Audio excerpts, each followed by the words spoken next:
Allahumma ja'alna minal ladzina yastami'unal qawla fayattabi'una ahsanah. Begitu mulianya orang yang berilmu, ya, begitu hebatnya menuntut ilmu, sampai ada satu riwayat keterangan menyebutkan apa? Kun aliman au muta'alliman au mustami'an au muhibban wala takun khamisan fatahlak atau fatahlik. Kun aliman, jadilah engkau orang yang memiliki ilmu dan menyebarkan ilmu. Tingkatannya para ulama, orang-orang yang mulia, orang-orang yang nanti di akhirat akan diberikan keistimewaan oleh Allah untuk memberikan pertolongan kepada orang-orang yang di dekatnya, orang-orang yang dikenalnya. Ulama, makanya kita harus menghormati ulama, jangan mencela ulama. Kenapa? Mulia di sisi Allah Subhanahu wa taala. Akrimul ulama fa innahum indallahi kurama mukarramun. Muliakanlah para ulama, karena sesungguhnya para ulama itu adalah orang-orang yang mulia di sisi Allah Subhanahu wa taala dan dimuliakan. Nih, kalau bisa ya, jadilah kita sebagai orang yang alim, orang yang memiliki ilmu, orang yang memanfaatkan, mengamalkan ilmu dan menyebarkan ilmu. Tapi nggak semua orang bisa menjadi orang alim, nggak semua orang ditentukan menjadi ulama. Kalau kita nggak bisa jadi orang alim, nggak bisa jadi ulama, nggak bisa memiliki ilmu yang banyak, apalagi menyebarkan ilmu, maka pindah ke kelompok yang kedua, au muta'alliman, orang yang menuntut ilmu. Menuntut ilmu tetapi dengan cara yang benar. Menuntut ilmu layaknya siswa di sekolah atau layaknya santri di pondok pesantren. Menuntut ilmu yang benar tuh gimana? Ngaji, datang, ya, bertemu dengan guru, membawa kitab, bawa catatan, pegang pulpen, pegang pensil, mendengarkan, melihat kitab. Kalau ada keterangan dari guru ditulis, dicatat. Itu namanya muta'alim. Ya, kalau kayak begitu insya Allah dapatnya banyak. Ya. Tapi sama seperti yang pertama, nggak semua orang bisa menjadi muta'alim. Ya, orang yang menuntut ilmu dengan benar, dengan serius, dengan seksama, maka pindah ke kelompok yang ketiga, au mustami'an, atau orang yang menyimak.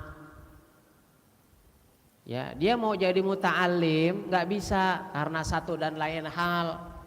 Misalnya, ya, yang namanya muta'alim, yang namanya orang yang menuntut ilmu, itu kan mesti pegang kitab. Ya nggak mampu beli kitab, soalnya harga kitabnya mahal. Punya duit cuma 50.000. Dia mau beli kuota, harga kitabnya mahal 11.000. Daripada nggak beli kuota, mendingan nggak beli. Gitu. Ada gak orang sini gitu? Untung disediain nama masjid ya. Ya. Udah dengerin aja, mustami, menyimak. Umumnya kita menjadi mustami kalau ada acara misalnya maulid Nabi, tablik akbar, ada penceramah, ya, menyampaikan ceramahnya. Kira-kira kalau maulid Nabi, kalau tablik akbar, kita datang bawa kitab, bawa buku, bawa pulpen enggak? Boro-boro orang ngaji pengajian aja nggak bawa pulpen, nggak bawa kitab, apalagi maulid Nabi. Tapi nggak apa-apa. Mustami ada istimewanya, ada bagiannya, ada. Ya, selama mau datang aja, dengerin aja, hatta paham nggak paham umpamanya, ya. Kadar intelektual orang kan beda-beda, ya. Allah memberikan kemampuan kepada seseorang kan beda-beda. Ada yang sekali dengar dia langsung paham, ya. Ada yang berkali-kali baru paham. Ada yang bertahun-tahun ngaji begitu aja. Tapi kira-kira sia-sia apa enggak? Enggak ada yang sia-sia. Kalau dia mau berusaha. Menjadi mustami juga enggak bisa.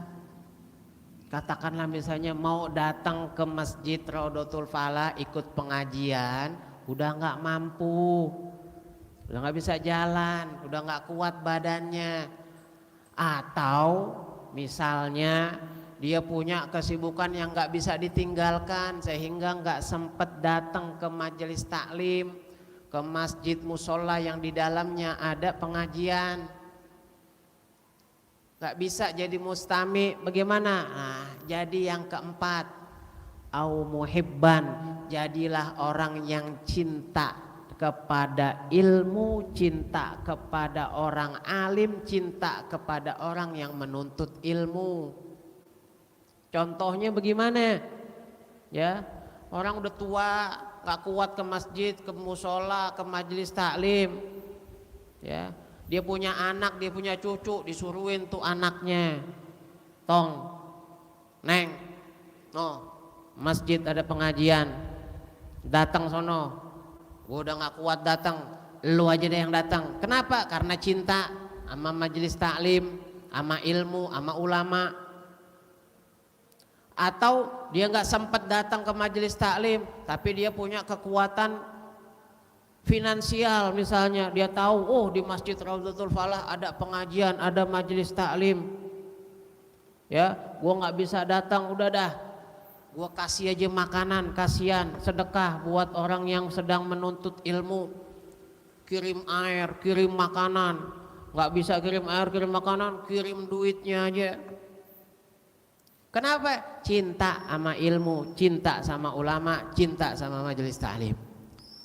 Wala takun khomisan, asal kita jangan sampai jadi yang kelima. Kenapa? Kalau jadi yang kelima binasa, celaka, sengsara. Yang kelima ini apaan? Orang alim kagak, muta'alim enggak, mustami enggak, cinta juga enggak, malah dia gedek, dia kesel sama pengajian. Siapa sih itu yang ngajar tuh di Raudhatul Falah malam Kamis, berisik banget, gua lagi istirahat diganggu, ya, nggak ada sumbangannya, nggak ada andilnya, nggak ada perannya, hatta seneng aja nggak ada, justru malah membenci. Nah, orang-orang yang kayak gini ya bakalan celaka. Nah, insya Allah yang ada di sini ini sudah masuk ke dalam salah satu daripada 4 golongan, insya Allah. Ya, insya Allah, imma alim, imma muta'alim, imma mustami, imma muhib. Yang mana aja kita ada di salah satu dari 4 ini, insya Allah kita mendapatkan keuntungan. Nggak alim ya muta'alim, nggak muta'alim ya mustami, nggak mustami ya muhib. Dapat bagian itu semua, nggak akan disia-siakan oleh Allah Subhanahu wa Ta'ala.